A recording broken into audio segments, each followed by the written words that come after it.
A outra margem da travessia não é um negócio que vem lindo, maravilhoso, pronto, que nem entrada de hotel 5 estrelas. O protótipo dessa vida nova, ele é esquisito, ele não é redondo, ele não é facinho de vestir. E aí a história de gestão da travessia vem como, cara, vamos descobrir um jeito de enfrentar isso o mais saudável possível, porque o sem dor, sem estresse, sem ansiedade, sem medo não existe. Oi pessoal, boas-vindas a mais um episódio do Modo Avião. Estamos gravando esse papo em setembro, um mês da saúde mental, que busca a conscientização da vida, do pedir ajuda e de como cuidar de nós sempre vai ser a melhor escolha. E falando em setembro de 2022 eu jamais imaginaria que em 2023 eu estaria vivendo um sabático, me permitindo parar e refletir a vida. E a relação com o trabalho, já tendo novas ideias, cuidando mais da saúde. E vocês, Igor e Cadu, o que a vida traz de mudanças? Meu, tu pegou o gancho de 2022, teve muita mudança na minha vida.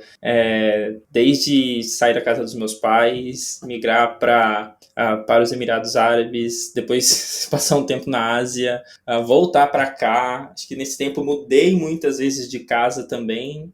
Isso é bom. Acho que viver novas experiências é algo que eu tô enxergando mais como viver, sabe? Tá sendo legal para mim. E aí, Cadu? Massa. Eu acho que não tá muito diferente do seu lado, assim, mas por aqui o que eu acho mais relevante em termos de mudanças que vem acontecendo comigo são pensamentos em convergência, sabe? Então, acho que, como eu tô no 7º mês de sabático, eu acho que eu tive um momento bem conturbado, que era divergente, muitas coisas eram divergentes, e agora, finalmente, algumas coisas vêm se conectando, né? Transformando em pensamentos mais profundos e melhores, assim. Então, acho que estou muito agradecido por esse momento, e eu acho que essa é a maior mudança atual, assim. E aí, Adri? Cara, mudou muita coisa, né? Enfim, tô descobrindo novas versões de mim mesma. Eu acho que isso é o grande insight. E que bom que eu tô podendo descobrir essa nova pessoa também, né? Tô me permitindo experimentar várias coisas. E já dando spoilers, a nossa conversa hoje é sobre mudanças da vida. E junto com a gente está a Juliana Bley, que se auto-intitula cuidadora de gente. Impulsionada por sua paixão pelo ser humano, a Juliana se dedica à psicologia, ao trabalho psicoterapêutico, à educação e ao mundo dos negócios. Após viver um período sabático, ela concebeu o programa e escreveu o livro Gestão da Travessia, um guia sobre autogerenciamento durante crises, transições e as mudanças na vida pessoal e profissional. Então esquenta uma água, faz um chá e bora se desconectar com a gente. Bom, Ju, que massa ter você por aqui. Te acompanho já há bastante tempo, a gente já se cruzou na vida por outros motivos também. A gente sabe que você é psicóloga, é palestrante, é TEDx speaker, e hoje seu foco está sendo em administrar mudanças e crises. Mas conta pra gente como que foi essa jornada até decidir focar exatamente nesse assunto. Como que surgiu o seu livro, o seu curso? Conta um pouco de você. Muito legal, gente. Grata demais pelo convite, gostoso demais falar sobre sabático, sobre ficar off, sobre se permitir tirar uma casca até nascer a outra casca. Isso, ter conversas como essa é um barato para mim, assim, me nutre muito. Bom, eu diria assim, tudo que eu faço na vida junta 3 palavras: cuidado, aprendizagem e mudança. Então, eu tenho um trabalho com empresas, com indústrias de alto risco já há muitos anos, mais de 20 anos, que envolve cuidado com as pessoas. E aí, quando a gente fala em cuidado, a gente está falando desde proteção à integridade física delas, para que elas não se acidentem, para que elas não se machuquem, até a integridade moral e emocional delas, para que elas não sejam assediadas, para que elas não burnoutem, para que elas não enlouqueçam, para que elas não derretam dentro do ambiente de trabalho, ambiente profissional, ambiente colaborativo. Então, esse é um foco muito intenso do meu trabalho. Meu primeiro livro, lá atrás, 2005, era sobre comportamento seguro, sobre cultura de cuidado, como é que a gente prepara, né, um ambiente corporativo ou empresarial ou de trabalho, enfim, uma startup, qualquer tipo de ambiente, mas no meu caso são indústrias, onde eu mais trabalho, né? Como é que a gente pode produzir, gerar resultados sem abrir mão do cuidado? Essa é a inspiração. E junto com isso, né, paralelo a isso, a essa minha formação como psicólogo do trabalho, eu também tenho uma formação em psicologia clínica sistêmica. E comecei essa formação em 99, então eu comecei lá atrás a estudar psicologia da mudança e focar o meu trabalho com pessoas individualmente no consultório ou em seminários, em vivências em grupo, focar em processos de crise e mudança, porque eu tenho muito interesse em apoiar pessoas nesse processo. Então, existem trabalhos clínicos ou de autoconhecimento, que são aqueles trabalhos analíticos, de longo prazo, de mergulho no inconsciente, que são incríveis, né? Eu mesma, como buscadora, caminho por eles há décadas, né? Trabalho corporal, trabalhos que precisam de lentidão, né? Aquele fogo baixo-médio, e nutrindo essa viagem até o fundo da alma. Eu amo me submeter a esses processos, mas eu, como terapeuta, sou muito pragmática, assim, e gosto de oferecer cuidado em situações desesperadoras mesmo, críticas. Eu faço isso nas empresas e acabei marcando a minha clínica também por esse lugar. Então, eu faço gestão de mudança cultural nas empresas, processos de aprendizagem, que são processos de mudança, de hábitos, comportamentos, e isso é o que eu sei fazer na clínica também. Então, a minha clínica acabou enchendo de gente em crise, mas não no sentido mais extremo, né? Como pessoas com a ideação suicida, pessoas com questões, depressões profundas. Não, pessoas que estão aí na vida, sofrendo, mas conseguindo botar a cabecinha fora d'água e fazer escolhas e se organizar e guardar dinheiro e ir lá negociar a dívida no banco e estão amando e estão brigando. Entendeu? A vida cotidiana de todos nós, né? Então, eu fui avançando nesse processo, trabalhei bastante com clínica, parei, fiz um sabático também, tanto do trabalho com empresa quanto no trabalho com clínica. Ali, final de 2007, eu estava burnoutadésima e tudo que eu fazia perdeu o sentido, já não aguentava mais falar com as pessoas, eu já não queria mais cuidar de ninguém, eu queria sumir do mundo. E, ao mesmo tempo, eu também estava num processo de querer ser mãe e a vida de consultora que eu tinha não cabia uma criança, porque eu viajava que nem uma louca, tinha um monte de agendas, embarcava em plataforma de petróleo, corria risco para chuchu, não tinha como ter uma criança no meio disso, né? Então, essa conjunção de desejos e vontades e necessidades fez com que eu tomasse a decisão de puxar o plug mesmo e dizer, cara, parei, não sei o que eu vou fazer, tenho uma graninha guardada que eu vou me arrumar para poder viver ali no basicão e não gastar demais e esse dinheiro durar até que eu possa me refazer e voltar a ter vontade de trabalhar e sacar o que cabe no momento da minha vida. E alguns meses depois eu engravidei, né? A natureza é maravilhosa. Quando a gente abre espaço, o desejo nasce, né? A hora que eu abri espaço e falei, não tenho mais compromisso na minha agenda, eu engravidei. E que foi maravilhoso também. Então, eu tive um sabático maternidade. E nessa fase, o meu ex-marido, que é pai do meu filho, também resolveu fazer um sabático. Então, nós ficamos os dois em casa por um ano, ele também é psicólogo, um ano em casa, embalando o nenê, e a gente, putz, o que nós vamos fazer para ocupar a cabeça? Aí a gente resolveu estudar astrologia, a gente ficou um ano estudando astrologia. Que era só para ter um negócio para dar comida para a mente, né? Mas, na real, a gente não queria estudar muito, coisas muito hards e tal. A gente queria descansar a mente. Sim. Aí, um ano depois, ele voltou, já tinha clareza do que ele queria fazer na nova fase. Eu fiquei uns 3 anos nessa. Até que eu comecei a voltar devagarzinho. Aí, voltei ao consultório, que eu tinha parado. Voltei a dar aula aqui e ali, que eu tinha parado. E, aos pouquinhos, fui voltando à atuação com as empresas. Então, a história da travessia já está comigo há muito tempo. E eu precisei fazer a minha própria travessia carreira, depois fiz a travessia da separação, do divórcio, várias outras. Todo mundo vai vivendo, né? De quando em quando vem uma onda gigante. Só que ali por 2005 eu tive dava já seminários sobre morte, transcendência do ego, sobre luto, sobre como que a gente supera e sai, né, do velho e vai para o novo, né? Estudei teoria U, todas essas coisas que eu acho incríveis, design, né? Design experiências de design que nos permitem convergir e divergir até chegar no novo, e eu adoro essas. E eu fui trazendo tudo isso para o meu trabalho clínico, individual e com grupos. E aí, em 2015, eu tive esse estalo. Um dia eu saí de um seminário de 2 dias e falei, cara, O nome disso que eu faço é gestão da travessia, porque é gestão mesmo, vamos lidar... A gente tem dinheiro para fazer sabático? Não tem. A gente vai fazer aonde?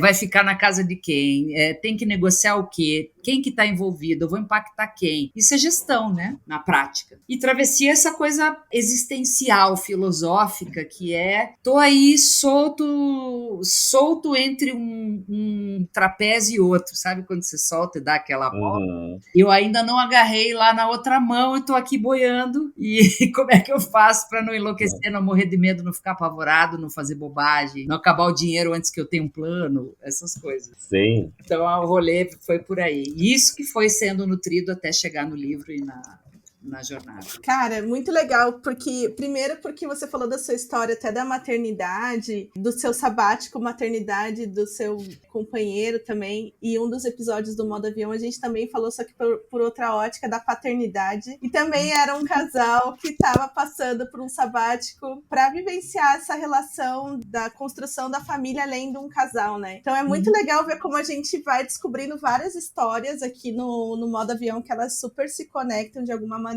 Então, a minha cabeça tá explodindo de várias coisinhas, né? Gostoso isso. O que eu curti também é que acho que você foi a sua paciente 01 pro Gestão da Travessia. Por pegar, acho que esse bocado de experiências, reflexões, autoconhecimento que você construiu nessa época, acho que traz uma fundação muito mais sólida, sabe? Para todo o conteúdo que você passa, pela clareza que você explica. Achei incrível, assim. E eu tenho várias dúvidas sobre... E eu quero aprofundar muito na gestão da travessia no lado individual, mas eu também quero entender a sua percepção e a sua leitura como sociedade, sabe? Como você enxerga hoje este tema com as nossas relações, inclusive dentro do trabalho? Cara, eu saquei que a gente estava numa travessia planetária, estava ainda na faculdade, assim, eu comecei a estudar o Edgar Morin, que é um baita do filósofo da modernidade, da complexidade, que lê o mundo de um jeito incrível, ele está vivo há 101 anos, produzindo, escrevendo. Então eu fui ler o Edgar Morin lá atrás, no ano 2000, e o Boaventura Sousa Santos, que é um português também que trabalha com essa coisa da modernidade, pós-modernidade, contemporâneo. E eu comecei a ler esses caras e a minha cabeça explodiu. Capra,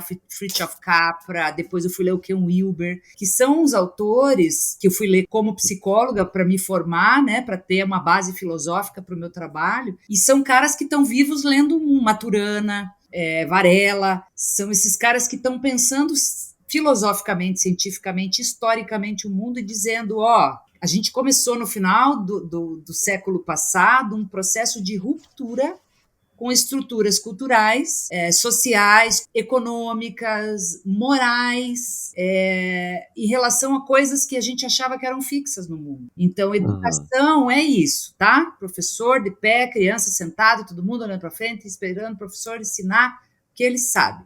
Todo mundo tem que ir na igreja, ou no centro espírita, ou não sei o quê, e de repente a gente começa a ver pessoas cultivando uma espiritualidade independente de espaços formais religiosos. De repente a gente começa a ter um avanço científico. Na primeira década desse século, 2000, 2010, a gente descobriu sobre o cérebro mais do que nós descobrimos em toda a história da humanidade. Então, eu me formei numa psicologia decadente, porque quando eu me formei, os caras descobriram a ressonância magnética. E aí começaram a poder ver o cérebro funcionando. Pensamento, sentimento, não sei o quê. Então, um monte de coisa que eu aprendi com o cérebro morto lá no necrotério, espetando alfinetinho para dizer onde é que era cada coisa, já era.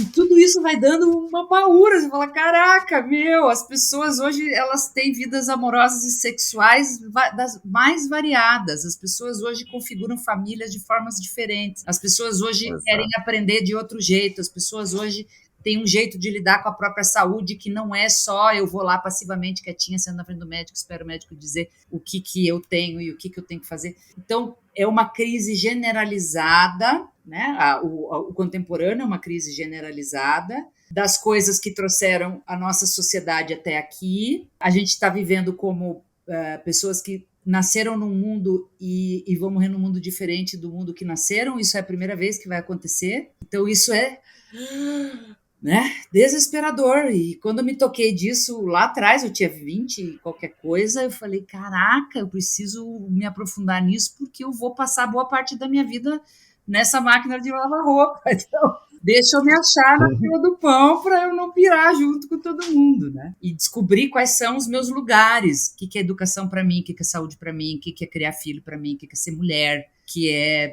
relacionar com quem, para quê, por quê. Então, eu fui lidando com isso primeiro no meu lugar, mas também com a urgência de estar em sala de aula, dando aula para novos psicólogos, de estar nas empresas ajudando, de alguma forma, a pensar o trabalho do século XXI, convivendo com tecnologia, máquina e gente conectada no mundo inteiro e online, sei lá o quê, e as pessoas vivendo seus dramas seculares, né? Que drama de amor a gente sofre faz 5.000 anos, 8.000 anos, 10.000 anos, e a gente está lá lidando com isso, separa, fica, como é que é, engravida, não engravida. Então eu precisei também correr para achar uma forma de ser psicóloga nesse contexto. Então nasceu daí essa inquietude com as travessias, que como você traz, né, elas são globais, e o que me acalma no meio dessa confusão toda foi quando eu parei para pensar assim, cara, é uma maldição eu estar viva no mundo nesse momento.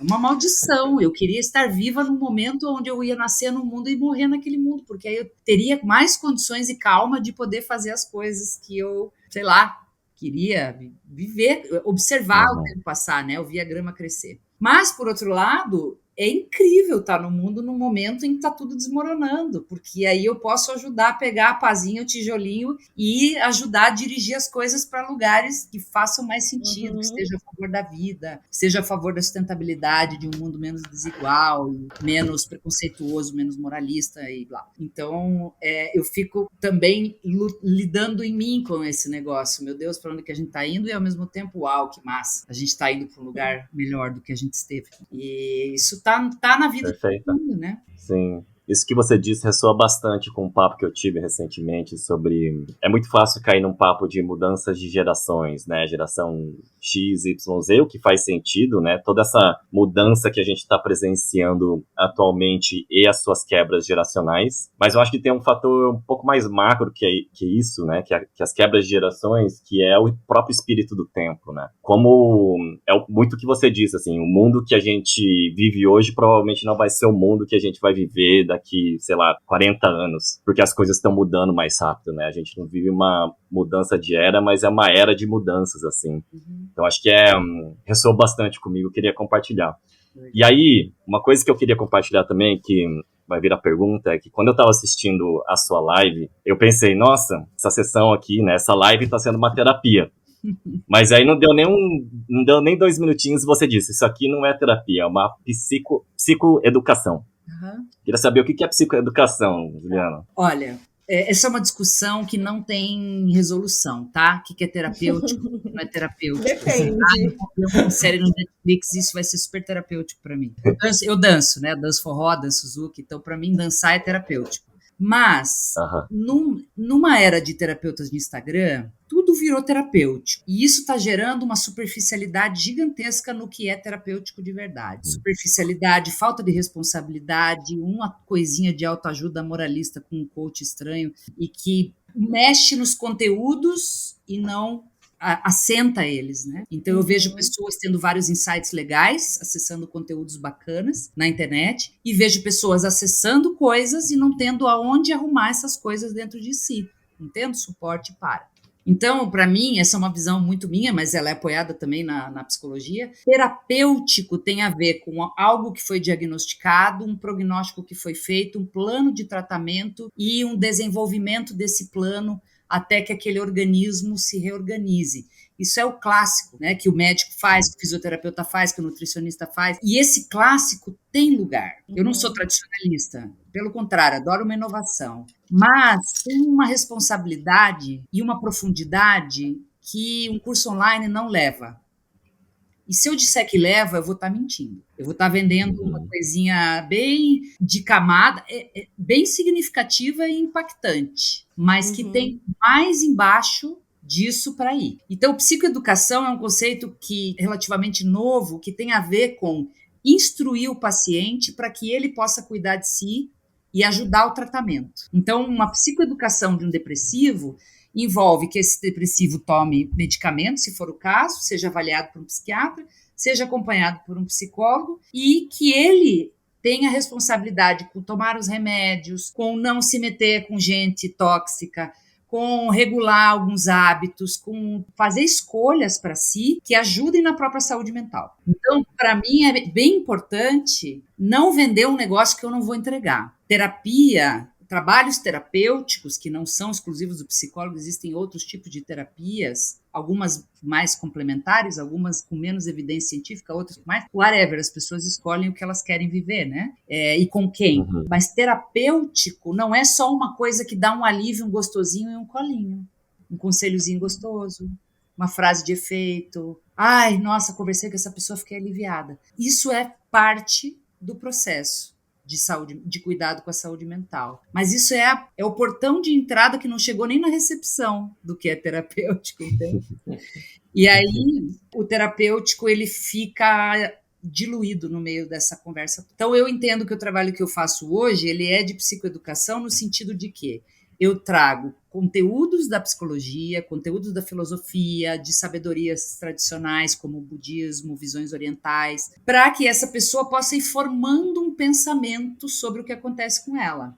Ela não é obrigada a fazer 5 anos de psicologia para poder olhar para dentro e saber o que está acontecendo com ela. Tampouco ela vai conseguir, num curso online, se tornar um diagnosticador de si mesmo. Mas ela vai conseguir ampliar a leitura dela sobre o que está acontecendo com ela. E isso, para mim, é instrumentalizar a pessoa para ela olhar para a sua saúde mental. Aí vai ter algumas práticas, algumas sugestões de técnicas, exercícios, para que a pessoa, se ela quiser, ela possa descer uns degrauzinhos e enxergar um pouco mais debaixo da própria pele. Tem gente que não dá conta de fazer os exercícios da jornada, porque eles mobilizam memórias, emoções, traumas, e dá mais angústia do que alívio. E essa é uma das características da terapia também, né? As pessoas vão para a terapia achando que elas vão se aliviar, elas se aliviam nas 3 primeiras sessões, depois elas começam a se angustiar mais.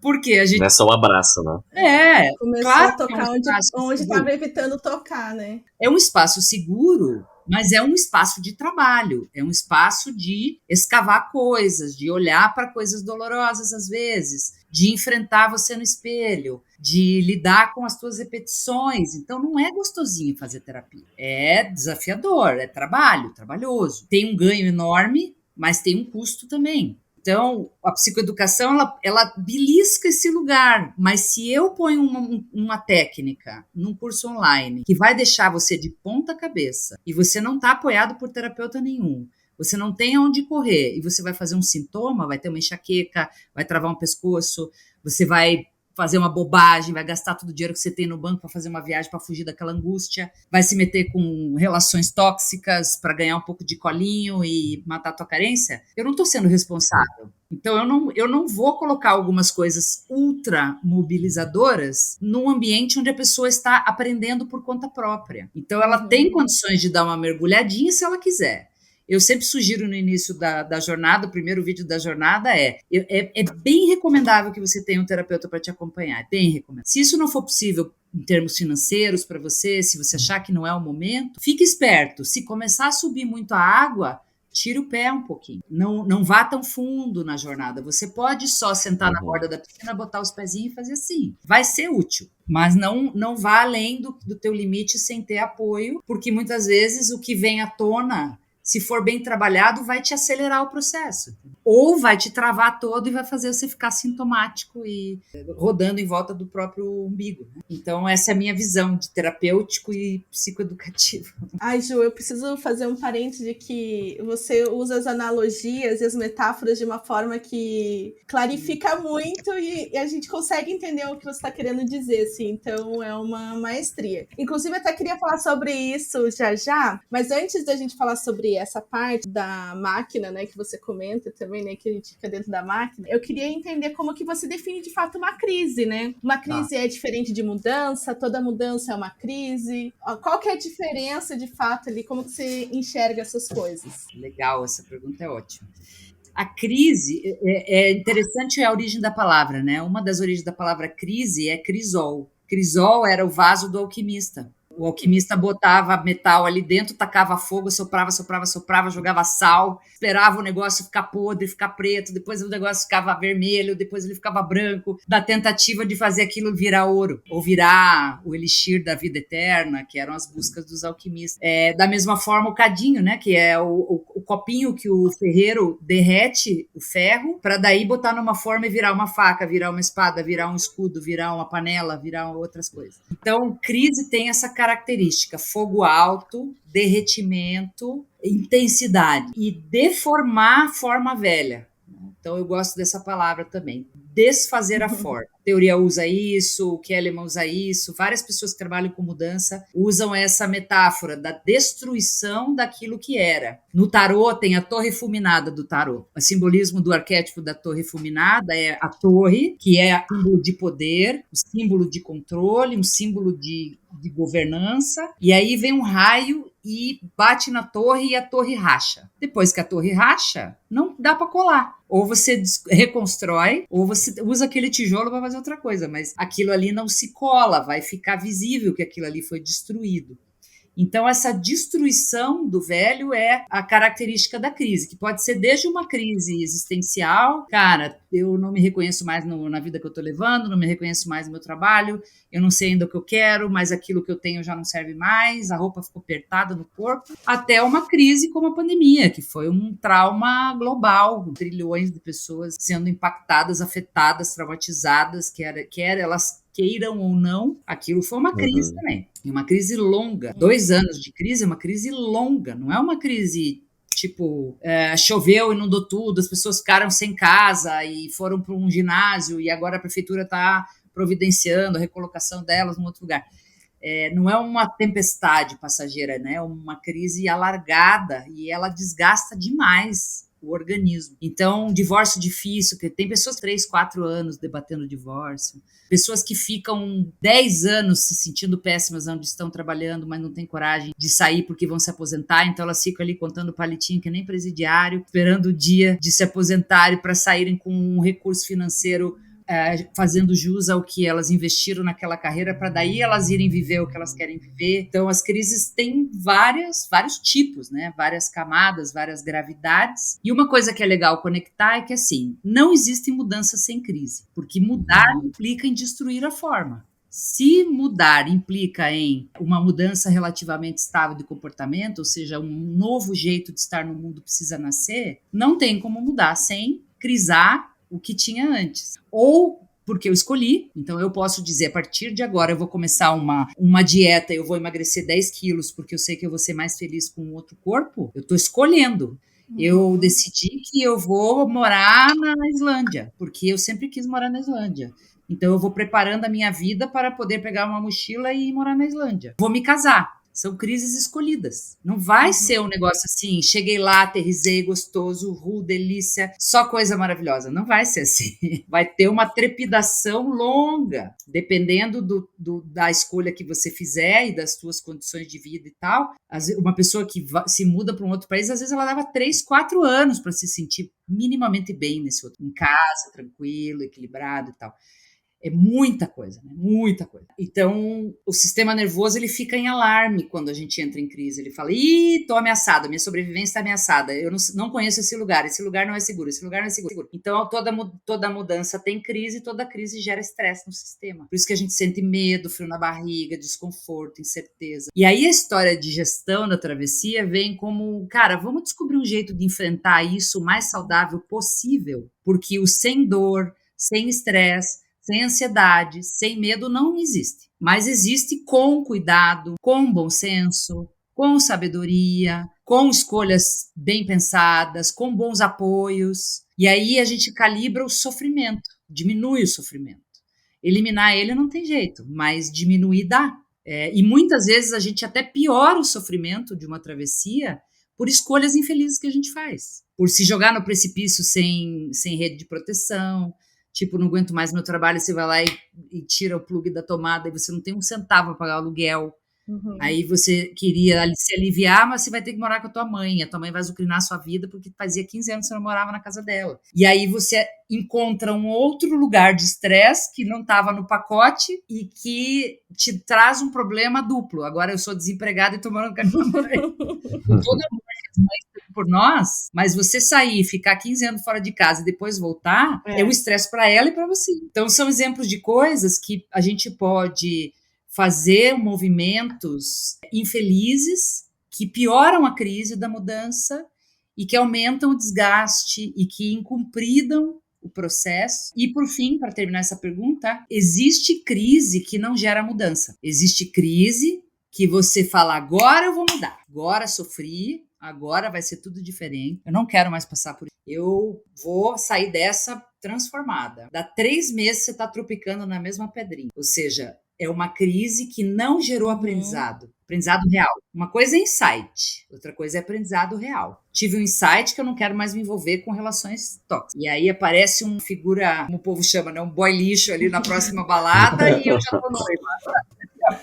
Eu nem sei quem é a pessoa, nunca vi na vida, não sei o quê, e eu já tô achando o máximo, e a hora que eu convivo 3 meses com a pessoa, eu falo, gente, ou seja, eu tive insights, mas eu não apliquei eles não geraram novos. Então, toda mudança passa por uma crise, mas nem toda crise gera mudança. Tem gente que passa por várias crises e continua vivendo do mesmo jeitinho que sempre viveu. E aí põe a culpa em alguém, reclama, se queixa, fica com ódio do mundo, se sente vítima. Um comentário tá sendo muito mind-blowing pra mim, assim. Tipo... Real, assim. Respira aí, Igor. Se tiver demais, você me avisa que puxa um pouco. Não, tá sendo muito legal, Ju, porque tá conectando com várias coisas que cada um aqui tá vivendo, então é muito louco, né? Ô, Ju, até uma coisa que eu fiquei refletindo aqui, você fala bastante da máquina de lavar roupa, mas tem como a gente saber qual é o tamanho dessa máquina que a gente tá entrando? Falo muitas metáforas porque é o jeito como eu sei aprender. Eu não aprendo teorias racionalistas, eu não sou uma pessoa muito racional. Eu aprendo por imagens, desde criança. Assim. Então, quando eu formo uma imagem, eu memorizo aquilo. Mas se eu fico só com palavras, eu não consigo me lembrar das coisas. Então, eu vou lendo, vou estudando, e aquilo vai formando essas imagens aleatórias na minha cabeça, e eu vou ficando com elas, porque elas me ajudam a dar sentido para o que eu estou aprendendo. Né? Então, a história da máquina de lavar roupa, eu acho que eu não me lembro exatamente onde eu estava, mas eu devia estar na minha terapia, dizendo de alguma travessia que eu estava fazendo, que assim, cara, eu tô me sentindo dentro de uma máquina de lavar roupa, tô vendo eu e as roupinhas rodando lá dentro, me afogando, porque eu sou muito intensa, então quando eu passo por travessias, eu me afogo real mesmo, me falta ar, eu fico apertada, tenho sintomas respiratórios às vezes, uns congestionamentos estranhos, já tive umas dores de ouvido que me entupi toda, não consegui escutar por um mês. Todo mundo sente alguma coisa no corpo, né? Não tem jeito, a gente somatiza no corpo. Cara, por quê? Porque o corpo não está separado do emocional nem do mental. Isso é uma invenção grega que a gente comprou até hoje, que foi endeusada pelo racionalismo ali do iluminismo. E mens sana in corpore sano. Bobagem, cara. Bobagem. A emoção está no corpo. A emoção está no corpo. Você sente amor no corpo, você sente raiva no corpo, você sente tristeza no corpo. Tudo se sente no corpo, né? Não tem um lugar assim, no meu coração, tudo isso está no meu coração, não. Às vezes a gente sente amor aqui que esquenta o peito, né? Coração quentinho, assim. Mas todas as emoções estão no corpo. Então a angústia para mim ela é uma sensação de afogamento, eu fico... E aí criei essa correlação aí da máquina. E para mim qual é o barato da máquina? Primeiro é reconhecer que eu estou lá dentro, ou seja... A vida está me dando caldo na onda. Eu não estou conseguindo respirar. Tem coisa demais acontecendo aqui, eu não estou me organizando. Eu preciso organizar a minha vida para abrir a portinha, sair da máquina e deixar as roupinhas lá dentro. Que é o problema, o desafio, o projeto. Para mim, o simbolismo é a roupinha dentro da máquina, ou seja, o processo está rolando. Mas eu não preciso ficar me afogando junto com ele. Vai ter momentos em que eu vou me sentir mais afogada e vai ter momentos em que eu vou poder olhar de fora e falar: estou passando por uma mudança mega desafiadora, estou me sentindo afogada, sei o que está acontecendo, estou mapeando, preciso de ajuda e estou enxergando. Eu não estou, sabe, Todo mundo aqui já tomou caldo em onda do mar, eu acredito, né? Aquela coisa, eu não tô ali mais, eu consegui ganhar uma certa distância, né? Que é o ganho de perspectiva que, por exemplo, a terapia dá, a meditação, as práticas espirituais, peregrinação, vou subir montanha, vou caminhar no mato, vou ficar um dia em silêncio na praia. Esse tipo de coisa faz você ganhar perspectiva, você sai um pouco daquele vucu-vucu do problema. E sem sair do vucu-vucu do problema, dificilmente você vai conseguir gerenciar a sua travessia, porque vai faltar bom senso. O que uma pessoa afogada na angústia quer? Alívio. Eu quero alguém que venha me salvar, aí eu me grudo em guru, em gente que vem dizer que vai me salvar, porque essa pessoa ela tem poderes, sei lá, espirituais, práticos, técnicos, ela atendeu 15 mil pessoas, ela sabe o que é bom para você, né? Essa coisa da criança que vai atrás de um pai ou de uma mãe que venha salvar, né? O herói que vem me salvar. Ou eu vou me entorpecer de química, encher a cara de cerveja, vou tomar uns negócios, vou fumar uns negócios, vou comer doce pra chuchu, vou me entorpecer de Netflix, de Instagram, eu vou me anestesiar. Claro que a anestesia ela é necessária nesses processos, eu também me anestesio, mas me anestesio por uma noite. E aí no dia seguinte eu acordo de manhã, saio da maquininha e vou falar, cara, eu preciso arrumar a minha cabeça. O que eu vou fazer com isso que está me acontecendo? Vou no médico? Vou voltar para terapia? Vou conversar com uma amiga? Vou escrever? Eu preciso organizar um pouco o caos para daí poder administrar o que está acontecendo até o limite do que está ao meu alcance. E aí eu saio dessa posição passiva da criança que fica esperando o Salvador chegar e fica depositando expectativa em pessoas que vêm com fórmulas mágicas, coisas, né? Ou que vêm dizer para você como você deve viver sua vida. Ou você fica ali se afogando e se amortecendo, e o problema só cresce. Então, o problema financeiro é o clássico disso. Como é que eu me amorteço do problema financeiro? Eu não abro o boleto. Aí eu deixo o boleto e vou vivendo, aliviada do problema, até a hora que chega o oficial de justiça na minha porta e diz, você vai ficar sem carro. Aí você toma uma perspectiva na paulada. Você poderia ter tomado perspectiva abrindo os boletos. Por mais que isso angustie e faça com que você não saiba ainda o que fazer. Mas aí eu vou conversar com alguém que entende de finanças, eu vou pesquisar na internet, eu vou começar a descer aquela montanha para que eu possa sair da máquina. Então, o que faz a máquina de lavar roupa ficar grande? O agravo. Em saúde a gente tem essa palavra. Agravo. Eu sinto uma dor, não faço nada. Sinto 2 dores, não faço nada. Sinto 3 dores, não faço nada. Aí, de repente, eu chego no médico, a pessoa diz, você está desenganada, não tem nada que a medicina possa fazer por você. Porque você não fez nada com o sinal que estava aparecendo, né? O agravo é o que aumenta a máquina. Cara, minha cabeça está aqui explodindo, tá? Só esse parênteses. Só esse. Cheira a flor, sopra a vela. Eu tô com vela aqui acesa. Tô sempre no meu modo foco aqui, quando eu tô no modo avião. Você comentou um pouco nessa sua última resposta, mas eu queria entender também se existe um padrão dessas pessoas que conseguem sair com mais clareza, sair da máquina com mais facilidade. É um processo de rede de apoio, você também comentou sobre o budismo, sobre evitar às vezes o álcool, ter uma clareza do problema. Eu sei que não existe uma receita de bolo, mas se você pudesse me dar uma dica assim, para quem está nesse momento vivendo por uma crise, qual seria?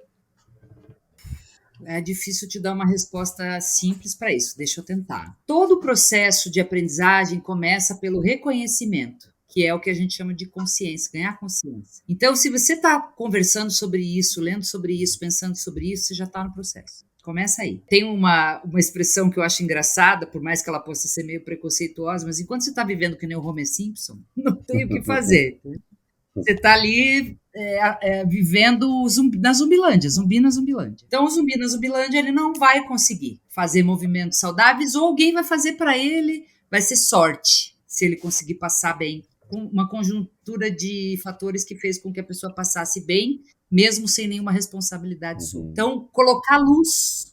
Lucidez vem de colocar luz. Então, para começar um caminho de mudança e crise com lucidez, a gente precisa colocar luz. E colocar a luz é olhar. Deixa eu observar isso. Deixa eu desenhar isso aqui. Deixa eu escrever isso aqui. Deixa eu conversar com alguém. Deixa eu ganhar clareza interna e também trazer clareza externa. Acho que era o Eduardo Mascarenhas, um psicanalista antigo, já é falecido, brasileiro, acho que era Eduardo Mascarenhas, dos anos 80, ele dizia que tudo que um ser humano angustiado quer é um nome para dar para sua dor. Eu estou deprimido, eu tenho transtorno de ansiedade, eu tenho TDAH. A gente quer muito que alguém diga o que a gente tem. Porque quando vem o nome, já dá um... Ai, tá. Então agora eu já tenho mais clareza do que é isso. Deixa eu tentar entender o que é isso. Eu vou falar para todo mundo que é isso que eu tenho. Então eu não estou aqui tirando sarro de quem tem um diagnóstico e nem dizendo que todo mundo precisa de um nome, mas a gente busca significado. Significa isso que eu estou vivendo. É sabático? Quando eu dou o nome de sabático, já dá um alívio, é chique, gostoso, moderno. Cara, eu fiquei felizona quando eu disse que eu ia fazer um sabático, que eu realmente estava com a cabeça enfiada no buraco e eu não estava conseguindo dizer para mim que eu estava em burnout, entendeu? Então eu falei para mim que eu estava fazendo um sabático e eu fiquei bem feliz com isso, achei incrível, achei cult, achei fantástico. Aí, depois de um tempo, eu precisei ir para meu divã e dizer, sim, estou fazendo um sabático, acho incrível, maravilhoso, isso tem um sentido espiritual para mim, mas eu também estou doente. E eu estou aqui lambendo feridas, feridas fundas. E é importante reconhecer que, além de fazer um sabático, eu também estou lambendo as minhas feridas. Eu também morri para uma fase da minha carreira. Eu preciso fazer o luto dessa fase. Foi uma morte para mim. Eu saí da minha sociedade, eu tinha uma empresa com sócios, eu matei aquela Juliana que viveu aqueles 10 primeiros anos daquela carreira. Então, eu estava fazendo um sabático, estava doente e eu estava matando uma parte da minha identidade, tendo que lidar com o fato de que eu não tinha uma nova para pôr no lugar, e aquilo foi enlouquecedor. Me reconheço muito nessas evidências. Hein? O fato de eu estar burnoutada não tira o glamour do meu sabático, mas é uma camada a mais, entendeu? Que não dá para fingir. Aí veio bebê. Então aí era uma mãe nascendo, numa mulher que teve uma carreira meteórica, super bem sucedida, e em pouco tempo estava voando alto na carreira e de repente não tinha nada para fazer, de manhã até de noite, não sei, trocar fralda, dar de mamar e assistir qualquer coisa na TV. Então, mais uma camada, que mãe é essa que está nascendo, qual é a carga que essa mãe está recebendo dessa mulher que está em sabático, eu já estou curada desse negócio para poder estar mais saudável para cuidar dessa criança. Então, são várias camadinhas e todas elas são reais. Conhecendo e colocando clareza não resolve a angústia, mas vai dando nome, chão, lugar, consciência, e aí vai me permitindo ver o que eu preciso. O que eu preciso? Preciso de terapia? Vou na terapia. Preciso de um psiquiatra? Vou no psiquiatra. Preciso de um reiki? Vou no reiki. Preciso ficar quieta e não falar com ninguém por um mês? Beleza, vou ficar quieta e não vou falar com ninguém. Outra coisa que eu me dei conta, por exemplo, no meu sabático, eu precisava parar de fazer curso, eu era uma serial person. Serial learner. Eu fiz 50 anos em 5 quando eu me formei. Fiz mestrado, fiz formação clínica, fiz um monte de curso, fiz Unipaz, fiz constelação, fiz 500 mil coisas. E eu vi que aquilo ali foi um dos fatores de risco para o meu burnout também. Não era só a minha carreira. Mas eu tinha uma insegurança de não estar pronta, não estar preparada e precisar aprender mais. E as pessoas estavam todas... E o mundo estava mudando e eu não sabia de tudo, eu não tinha lido tudo, tinha tanta coisa legal para ler. Aquilo ali acabou com a minha sanidade também, além da rotina louca que eu tinha. Então, quando eu assumi para mim mesma que eu ia fazer um jejum de 5 anos de cursos, no primeiro 6 meses eu fiquei muito ansiosa. E não li nada e fiquei muito ansiosa. Aí veio o rolê da astrologia lá, que era um biscoitinho que eu dava para minha mente para dizer para ela que eu estava estudando alguma coisa, mas eu também não lia. Eu ia na aula, conversava com gente legal, escutava umas coisas bacanas, e era isso. Eu não ia virar astróloga, não tinha nada disso. Eu queria me distrair. E ter ficado 5 anos sem fazer curso foi uma cura para mim. E eu não teria conseguido fazer essa escolha se eu não tivesse notado, colocado luz, tanto de ansiedade e compulsão que eu tinha com trabalhar e com estudar, que não cabia mais nada na minha vida. Eu acho que eu sinto, perdão, assim, só para não perder o gancho, assim, mas eu tô refletindo muito conforme você vai falando, assim, e para mim parece que é uma busca muito relevante de autoconhecimento, né? Então, acho que todo esse processo de abrir mão dos excessos para olhar para si mesmo, ter clareza, eu acho que também leva a uma busca externa, como você mesma mencionou, de conversar com pessoas, seja para ela envelopar o seu problema, para você ter uma paz de espírito um pouquinho melhor, ou seja, para discutir sobre o seu problema, né? E aí, eu queria emendar duas perguntas em uma oportunidade só. Que é, qual é a importância da rede de apoio nesse processo de travessia? E 2, para quem é introspectivo, existe algum caminho mais prazeroso? Rede de apoio.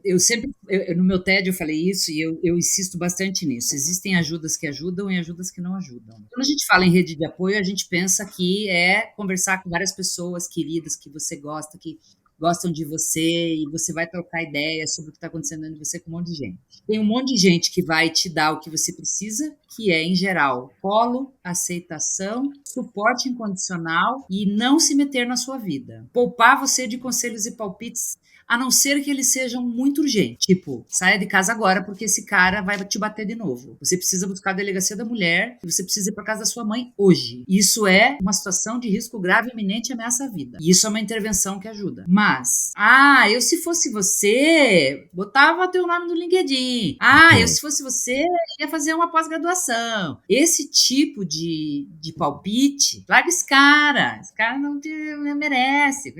São tentativas amorosas e verdadeiras e honestas, na maioria das vezes genuínas, de te ajudar, que vem de gente que realmente quer te ajudar e que está angustiado de ver você angustiado e não consegue suportar o teu sofrimento, mas muitas vezes esse tipo de ajuda, ela mais te confunde do que te ajuda, porque ela te põe na referência de vida do outro. Vem lá do pai: menina, para com esse negócio, vai fazer um concurso pro Banco do Brasil. Para de loquear, vai arrumar um emprego fixo. Para com esse negócio, cada 3 meses você quer trabalhar com uma coisa. Não aguento mais ver você falando isso. Parece uma biruta de aeroporto. Tá na hora de você casar e ter filho para se assentar na vida. Esse tipo de... Tô fazendo uma caricatura, tá? Mas tipo de coisa. O que são ajudas que ajudam? Quando você tá num processo de troca de pele, ajuda muito ter pessoas que consigam ficar em silêncio do seu lado. Que conseguem ouvir você chorar, te dar um lenço, um copo d'água e dizer vai passar. E não tentar ficar te terapeutizando, porque essa pessoa é tua amiga, essa pessoa é tua mãe, essa pessoa é tua irmã, ela não precisa resolver o teu problema. Mas é impulsivo e cultural nosso, dos latinos, se meter na vida alheia. E agora com o Instagram, então, a gente virou especialista em tudo. Então, a gente fica tentando estimular, dar livro para a pessoa ler, mandando o perfil para a pessoa ver, tentando fazer a pessoa achar um caminho de saída, porque tá ruim ver ela se bater daquele jeito. Então, esse colo pouco invasivo pode ser bem legal. Quando você vem e procura um amigo que é investidor para pedir ajudas práticas para o teu problema financeiro, aí os palpites são bem-vindos, porque você tem perguntas para fazer. Agora, quando você está só agoniado, você fica ali com o peito em carne viva e sendo bombardeado de estímulos e sugestões e ideias e intromissões que muitas vezes pioram a tua dor do que te ajudam, né? Então, uma coisa é chamar uma amiga que eu sei que tem clareza sobre relacionamentos e falar: cara, eu quero falar sobre o meu relacionamento, eu quero te ouvir, o que você faria no meu lugar? Mas aí eu tô buscando esse apoio, não é alguém que tá aqui querendo aliviar a minha dor. Então, rede de apoio se divide basicamente entre um grupo de amigos, colegas, irmãos, familiares, padrinhos, whatever, que conseguem respeitar o teu momento e te dar respostas que você pede, sem ficar te atacando e dizendo: você precisa sair dessa, você tem que sair dessa, você tem que ser agora, não aguento mais. Até, né? Invasivo. E uma rede de profissionais que possam te dar ajuda profissional real quando você precisar. Dá um exemplo que não é terapia. Quando eu estava me separando, eu já não aguentava mais falar. Fiz 1 ano e tanto de terapia para poder decidir junto com o meu companheiro de que a gente estava escolhendo fazer esse movimento. Então, quando de fato a gente separou as casas e tinha criança para olhar e a gente estava lidando com aquela dor toda, eu falei: cara, eu não quero mais falar sobre isso com ninguém. Não me perguntem. E aí, mas eu precisava de cuidado. Então eu fui para massagem. Fiquei 3 anos fazendo massagem toda semana. No lugar de ir para terapia, eu ia para massagem. Graças aos deuses, encontrei uma massagista que conseguia não se meter na minha vida e conseguia me dar um lugar seguro pelo corpo, pelo toque, e o meu corpo se acalmava com aquela massagem, com bastante óleo, um lugar escurinho, com alguém que não ficava falando, com um lugar seguro para eu poder acalmar o meu sistema nervoso sem precisar ficar falando. E isso foi uma cura para mim, maravilhosa. Porque sim, a pele, ela tem a mesma origem do sistema nervoso central lá no embrião. Então a gente já tem muitas psicologias corporais que dizem isso, que o toque e o abraço, ele aciona equilíbrio no sistema nervoso central. Ou ele te arma de medo. Então, quando você abraça alguém que você confia, dá aquela... Você consegue derreter naquele... E quando você abraça alguém que você desconfia, você se endurece instantaneamente. Não é uma coisa que você pensa. O teu nervo vago faz isso imediatamente. E você se estressa com aquela presença. Então, trabalhar a pele, toque, quentinho, bolsa de água quente. Eu, quando estou muito angustiada, faço a bolsa de água quente bem no plexo solar. Aquilo dá uma memória de bebê, assim. Ai, tô no colo da minha mãe. Ai, que gostoso, estou num colinho quentinho, estou num lugar seguro debaixo das minhas cobertas, na minha cama, com o meu travesseiro, que coisa boa, né? Então, estou dando exemplos de apoio que muitas vezes não são apoios de palavras, ou de um remédio, ou de, enfim, um plano de ação, mas tem alguns apoios que são apoios de proteção mesmo, porque eu estou ali à flor da pele, eu só preciso que não me invadam. Eu só preciso de alguém que consiga me suportar chorando e não me dê palpite na minha vida. Então, rede de apoio de pessoas do teu convívio, a distância presencial, e rede de apoio profissional, que às vezes eu não tenho de onde tirar um abraço decente.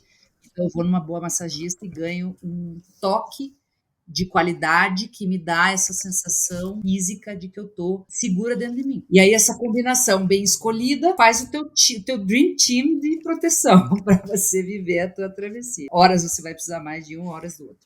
E para os introvertidos, vale o mesmo. Nem toda elaboração precisa ser psíquica e falada. De novo, né? O introvertido pode fazer uma microfisioterapia, pode passar por acupuntura, pode fazer banho de banheira quentinho. Aquilo ali já é um abraço. Se eu não tenho segurança de me expor para alguém da minha família, por exemplo, né?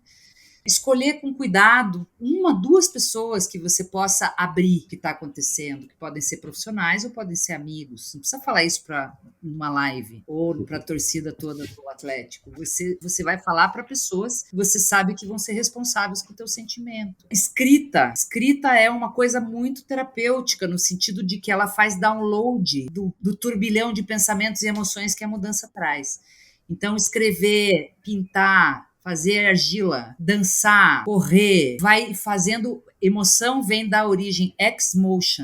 Ex-motion é botar pra fora e se mover. A emoção sempre quer fazer você fazer alguma. Quando você tá com medo, você se encolhe. Quando você tá com raiva, você quer matar alguém. Quando você tá triste, você fica gelado. Quando você tá amando, você quer beijar todo mundo. Então, a emoção, ela movimenta. Então, se movimente. Escrevendo, desenhando, pintando, criando, caminhando. Tenho pessoas conhecidas que elaboram as suas coisas caminhando pela cidade por horas e horas, sozinhos, com fone de ouvido. A pessoa tem altos insights, processa a coisa, libera, alivia, vem uma serotoninazinha, uma endorfina. E aquilo regula a pessoa. Então, você não precisa necessariamente se abrir, contar. Às vezes, as pessoas falam assim, eu não vou na terapia porque eu não quero contar tudo. Ou a pessoa senta na tua frente no consultório e fala, eu não quero contar tudo. Cara, não estou te pedindo para contar tudo. Se quiser ficar sentadinha na minha frente sem falar uma palavra por uma hora, eu estou aqui com você. Se isso te ajudar a se elaborar, estou aqui. Não precisa falar. Não precisa trocar se você não está... A gente vai colocar o link nas redes aqui, Ju, porque eu tenho certeza que tem bastante gente que vai querer saber. E eu acho que você falou, tem bastante disso, né? De você também entender qual é o seu estilo de acolhimento, né? Que é a forma com que o outro se acolhe não necessariamente vai funcionar para você. Que isso tem o lance, exatamente, né? Os titãs perguntavam, você tem sede de quê? Você tem fome de quê? Exato, ótimo.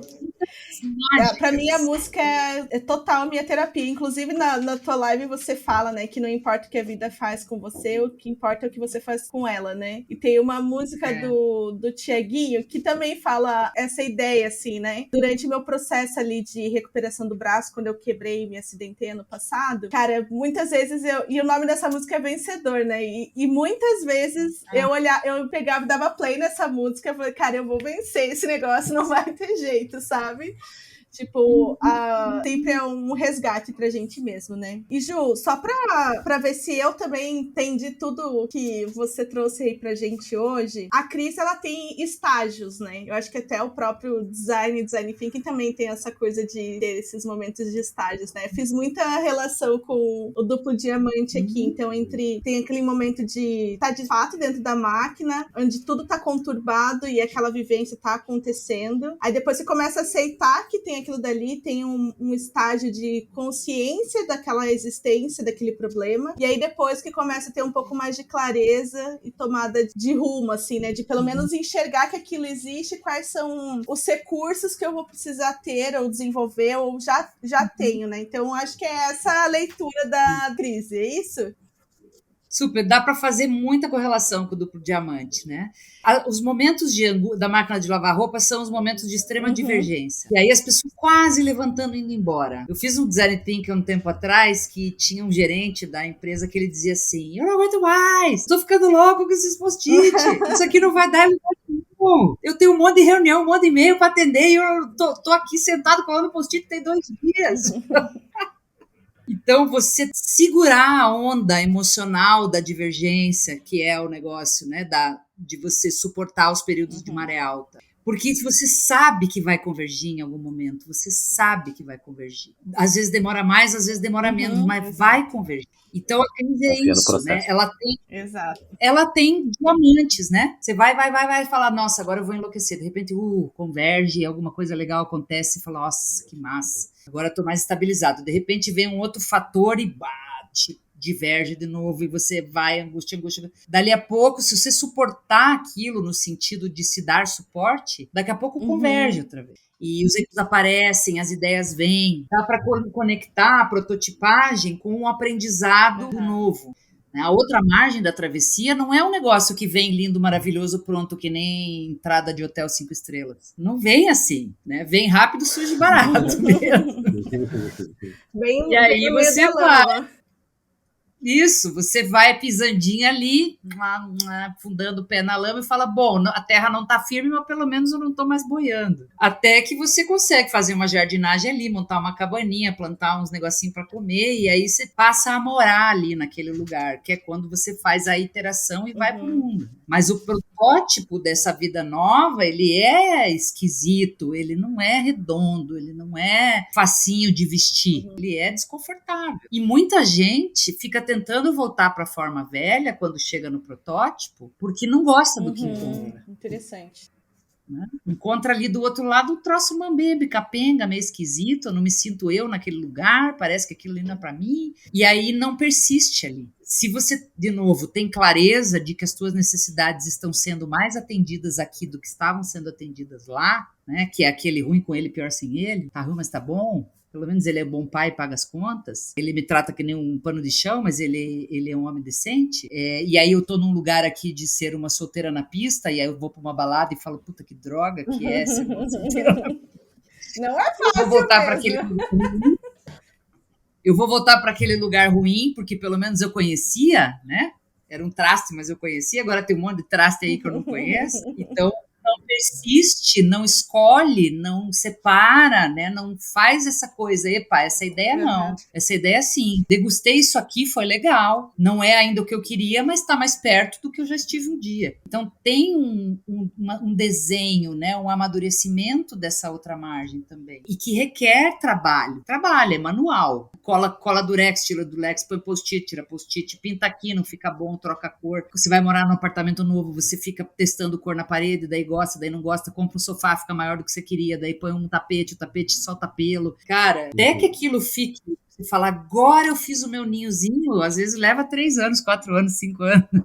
Porque os processos Caraca, são assim. esse papo que a gente teve agora me trouxe várias questões pessoais e eu estou refletindo muito e tenho certeza que durante o nosso processo de edição vou refletir de novo e quando ele for pro ar eu vou ouvir nas minhas corridas noturnas e vai ter outros pontos que eu vou ficar reflexivo. Pra gente ir caminhando pro final, Gil, tem sempre antes da gente ir pro final, tem sempre 2 perguntas que a gente faz para as pessoas que a gente convida, que são: o que você hoje vai fazer para você? E se tem algum tema ou até alguma pessoa que você gostaria de ouvir nos nossos próximos episódios? Hoje, bem hoje, o que eu estou precisando e querendo fazer para mim, parar o meu to-do list às 6 horas da tarde. Haja o que hajar. Eu faço isso com bastante frequência, que é assim, eu teria que ter feito várias coisas, mas eu fiz o que eu pude e eu preciso agora fechar e soltar para ver o que eu vou cozinhar para conversar com meu filho, gato. Então, esse respeito à minha necessidade de não passar 24 horas por dia trabalhando é uma coisa que eu todos os dias me proponho. Tem sido bem... É simples, mas não é. E quem eu acho que poderia trazer um papo legal, sabe quem me veio? Uma pessoa que me inspirou no meu sabático. Foi uma das primeiras pessoas com quem eu conversei sobre sabático, que tinha feito um sabático, tem uma visão de mundo muito fora do padrão, assim, eu adoro, que é o Patrício Duprat. Não sei se vocês conhecem ele da Unipass. Não conheço, mas estou conhecendo já, entendeu? O Patrício tem uma história de vida incrível. Ele trabalhava na aviação, com companhias aéreas, com marketing, não sei o quê. E aí ele cortou tudo isso, fez um puta sabático e virou astrólogo. E hoje ele... Há 25 anos, acho, ele toca... 20 anos, ele toca junto com a Janete a Unipass aqui do Paraná. Então ele trabalha com cursos, pós-graduação e tal, e também com astrologia.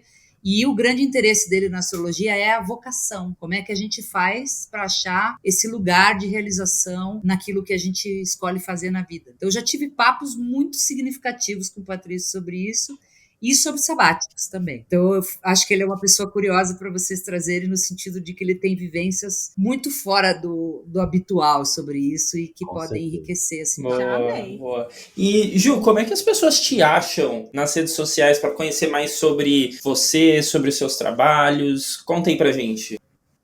Eu tenho 2 redes sociais que eu alimento, Instagram e LinkedIn. No Instagram é @julianabley.oficial, que é onde eu tenho o maior conteúdo de travessia. E o LinkedIn eu também posto conteúdo de travessia, mas ali eu posto muita coisa da área de saúde, segurança, saúde mental no trabalho, essa questão mais corporativa. Tem travessia, mas é travessia corporativa. Eu tenho no YouTube, eu não tenho muitas coisas, mas eu tenho vários vídeos sobre travessia que eu produzi lá para deixar para as pessoas. Tem o meu TED lá também. E o site tem ali a parte mais de trabalhos formais. Então, eu acho que quem quer ir degustando coisas de travessia, o melhor lugar é o Instagram. Boa, animal. Ju, de novo, muito, muito obrigado por dividir todo o seu conhecimento técnico e também suas metáforas e sua história com a gente, com todos os nossos ouvintes. Eu acredito que todo mundo já passou ou está passando por uma crise.